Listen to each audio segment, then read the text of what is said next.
सगळीकडे सातत्याने विषय असा आयडेंटिकल आलाय आणि पंकजा मुंडे के नाम सर्वांना एवढंच सांगेन की आमच्या प्रदूषणासाठी समीर हे ऍप आहे आमचं. त्या ऍपमध्ये आपण ती सगळ्या पत्रकारांनी देखील डाउनलोड करा. ते आपल्याला आपल्या मोबाईलवर ऍप ठेवता येईल. तुम्ही जिथे आहात तिथे रिअल टाइम तुमच्या लोकेशन प्रमाणे तुम्हाला तुमची प्रदूषणची लेवल कळेल आणि तेच ऑथेंटिक सेंट्रल पोल्युशन कंट्रोल बोर्डाच्या मान्यता प्राप्त असं ऍप आहे. बाकी कोणत्याही रिडिंग ज्या आहेत त्या कोणत्याही पुराव्यानिशी लोक सांगतात 600 झालं 500 झालं, तर असं कधीही मुंबईमध्ये झालेलं नाही. मुंबईमध्ये निश्चितच हिवाळ्यानंतर म्हणजे दिवाळीनंतर ते फेब्रुवारीपर्यंत थोडं प्रदूषण आपल्याला जास्त जाणवतं. त्याला मुख्य कारण प्रदूषणाचा ह्युमिडिटीचा वाढल्यामुळे आणि टेम्परेचर कमी असून प्रेशर वाढल्यामुळे कुठेतरी एक स्मॉग तयार होतो. पण आपलं अत्यंत अहितकारी आहे, घातक आहे तब्येतीला. अशा प्रकारच्या पोल्युशनची परिस्थिती आपल्याला मुंबईमध्ये नाही म्हणता येणार. ते अपेक्षेपेक्षा थोडं या काळामध्ये जास्त आहे. जे हळूहळू मार्चमध्ये आता ते कमी व्हायला सुरुवात होईल. प्रचंड मोठं इन्फ्रास्ट्रक्चरची ग्रोथ होत आहे, भरपूर कन्स्ट्रक्शन होत आहे आणि अशा वेळी वेळोवेळी नियमांची पायमल्ली होऊ नये यासाठी आम्ही जागरूक आहोत. मागच्या वर्षीचा या काळामध्ये जे पोल्युशन होतं त्यापेक्षा आता आपलं पोल्युशन कमी आहे. निश्चितच ऍब्सोल्युटली पोल्युशन आपल्याला कंट्रोलमध्ये आणण्यासाठी सर्वांना मिळून काम करावं लागेल. तर त्याच्याबद्दल विधानसभेमध्ये चांगली सकारात्मक चर्चा. याच्यामध्ये जर पाहायला गेलं तर मुंबईत ज्या पद्धतीनं इमारतींची कामं असतील किंवा रस्त्यांची कामं असतील ही एक साथ सुरू केलेले, त्याचा कुठेतरी अधिक परिणाम आहे का? कारण खूप दिवस काही कमिटीज फॉर्मेशनमुळे काही न्यायालयीन प्रक्रियेमुळे बरेच दिवस कामं प्रलंबित होती परवानगी देणं. त्यामुळे ते एका वेळी सुरू झाले. आपल्याकडे मेट्रोचं काम चालू आहे, हायवेजचं कामं चालू आहे, दुरुस्तीची कामं चालू आहेत, इन्फ्रास्ट्रक्चरचं काम चालू आहे. आणि अशा वेळी जर कामामध्ये नियमावली त्यांनी नाही पाळली तर त्या कामाला बंद करण्याचे आदेश सुद्धा आम्ही दिले. जवळपास आम्ही 1700-1800 कामांना बंदीचे शोकॉज नोटीस दाखवून बंदही केले, मग त्यांच्याकडनं कंप्लायन्स करून परत सुरू करायची परवानगी दिली. तर अशा परिस्थितीने त्यांना ऑब्झर्व करावं लागतं. आता आम्ही महानगरपालिकेला असं एक महानगरपालिकेने सुरू केलंय जे खूप चांगलं आहे. कारण आमचे जे मॉनिटरिंग सिस्टीम असतात, जे एअर क्वालिटी मॉनिटरिंग आहे जे करतात, ते सिस्टीम एका मोठ्या एरियामधलं मॉनिटरिंग करतात. पण प्रत्येक बिल्डिंगचं मॉनिटरिंग करण्यासाठी सुद्धा आता बीएमसीने काम सुरू केलंय आणि त्यांनी ते लावलं सुद्धा आहे मॉनिटरिंग. त्यांच्या डॅशबोर्डवर बीएमसीच्या प्रत्येक ठिकाणचं युनिटचं कामाचं कन्स्ट्रक्शनचं त्यांना पोल्युशनची परिस्थिती कळेल.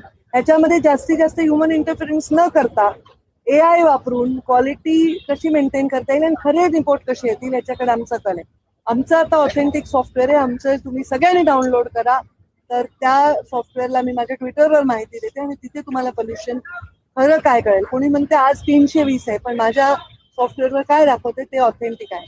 आणि असं म्हणण्याने आपल्या ग्रोथवर, आपल्यामध्ये येणाऱ्या लोकांच्या मानसिकतेवर परिणाम होतो.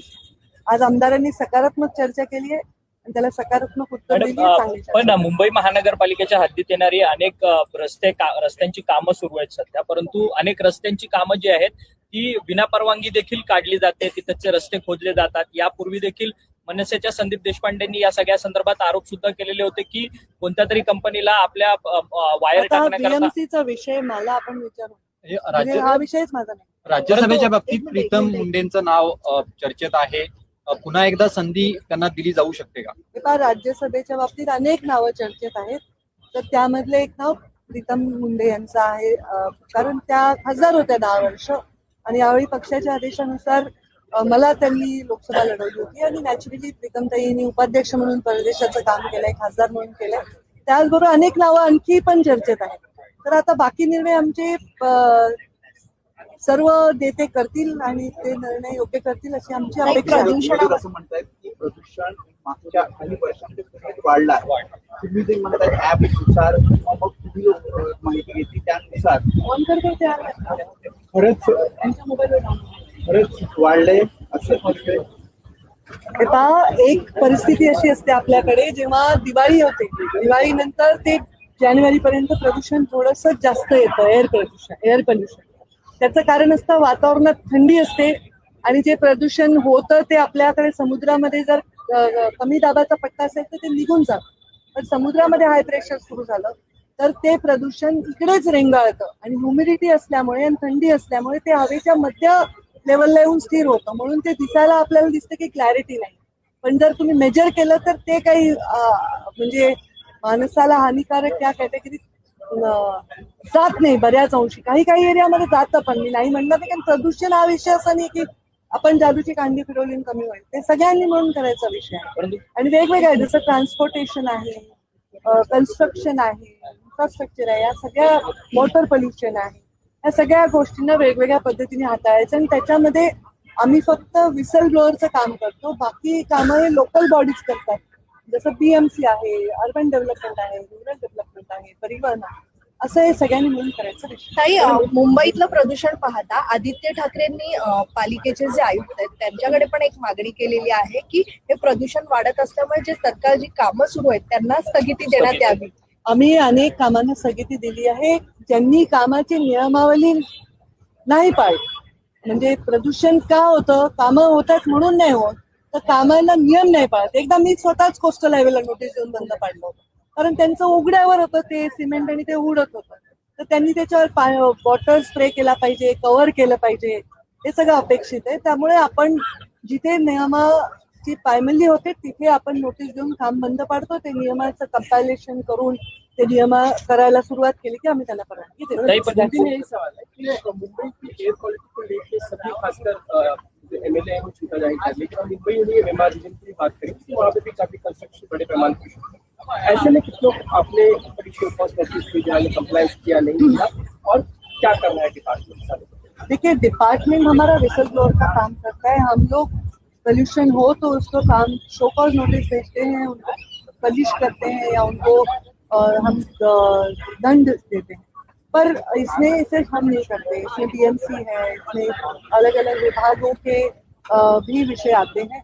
पर जहाँ कंस्ट्रक्शन की बात है वहाँ हम लोग नोटिस देते हैं. अगर वो पोल्यूशन के नियम, जो पोल्यूशन ना हो इसलिए जो नियम है वो नियम नहीं करेंगे उसका उल्लंघन, तो हम उन्हें नोटिस देते हैं. और अगर बाद में वो जब कर लेते हैं सारे रेगुलराइज चीजें, फिर हम उनको परमिशन देते हैं. तो पोल्यूशन की स्थिति जनरली यहाँ दिवाली के बाद पश्चात जनवरी एंड तक थोड़ी सी ज्यादा होती है, पर इसको चिंताजनक होने से रोकने के लिए हम प्रयास करते हैं और रोक भी पाए. जो कह रहे कि 600 था पोल्यूशन, 300 था, 350 था, ये ऑथेंटिक फिगर्स नहीं है हमारे. आज आप सबको मैं आह्वान करती हूँ कि आप हमारा समीर या डाउनलोड करें, तो आप जहाँ खड़े वहाँ का पोल्यूशन आपको अभी पता चलेगा और वही ऑथेंटिक पोल्यूशन का हमारा मेजर. क्या मान सकते हैं कि मुंबई या MMR अगर सुखाए लाज कहें तो एयर क्वालिटी होनी चाहिए इसमें लागू? देखिए, 50 से नीचे होनी चाहिए, जो कहीं भी नहीं.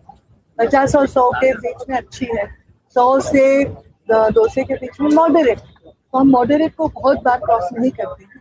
इसलिए जो भी आपको बताए जाते हैं आंकड़े या YouTube चैनल्स पे और कोई न्यूज चैनल्स पे, तो वो आंकड़ों के लिए ही मैं कह रही हूँ कि हम समीर ऐप का आंकड़ों को ही हम उसमें देखे. कोई इंटरनेशनल बोलते हैं कि ऐसा है वैसा है, तो वो सत्य नहीं है. ये हमारा सॉफ्टवेयर है, ये हमारी सारी सबसे इंफ्रास्ट्रक्चर के काम चल रहे हैं, ज्यादा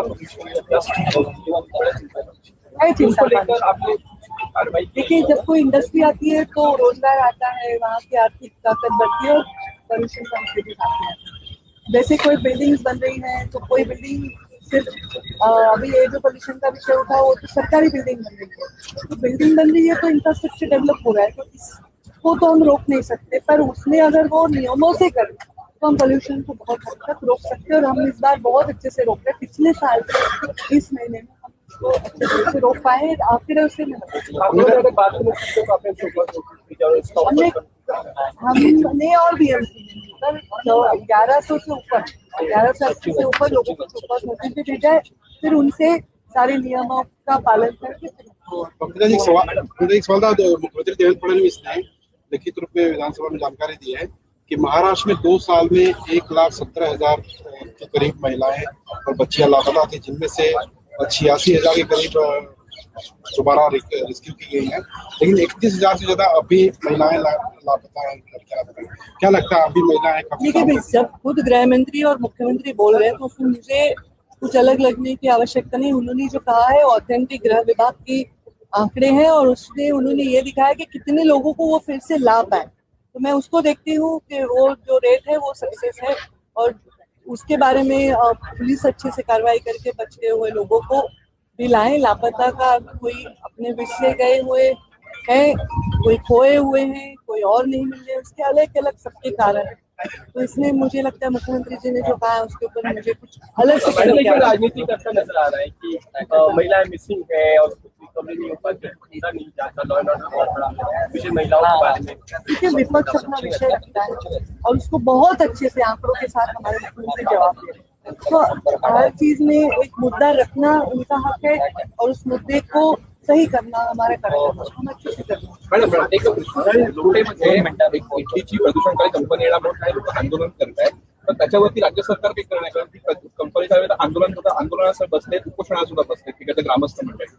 हे पहा, मला जे माझ्या अधिकार आहेत पर्यावरण खात्याचे त्याच्यात आम्ही टिक टिक टिक बॉक्स करून परवानगी देतो तेवढे अधिकार आणि त्याच्यामध्ये आंदोलन करते कोणत्या कारणासाठी बसले ते कारण त्याच्यामध्ये आहेत का नाही हे ही तपासणी प्रदूषणकारी कंपनी आहे म्हणून ते प्रदूषणकारी कंपनी कशाची तुम्ही समोर कसं सांगा? रसायन कंपनी कसलं रसायन ही इटलीमध्ये आता एक रसायन बनवणार होता, त्याच्यामुळे असंच होतं ना, मग ते आपल्याकडे माहिती नसते पुरेशी, मग आपण म्हणतो एक प्रदूषणकारी कंपनी, अशी कुठली कंपनी नसते जी प्रदूषणकारी नावाची असते. ती रासायनिक बनवत असेल तर ती रासायनिक बनवण्याच्या नॉर्म्स मध्ये असते.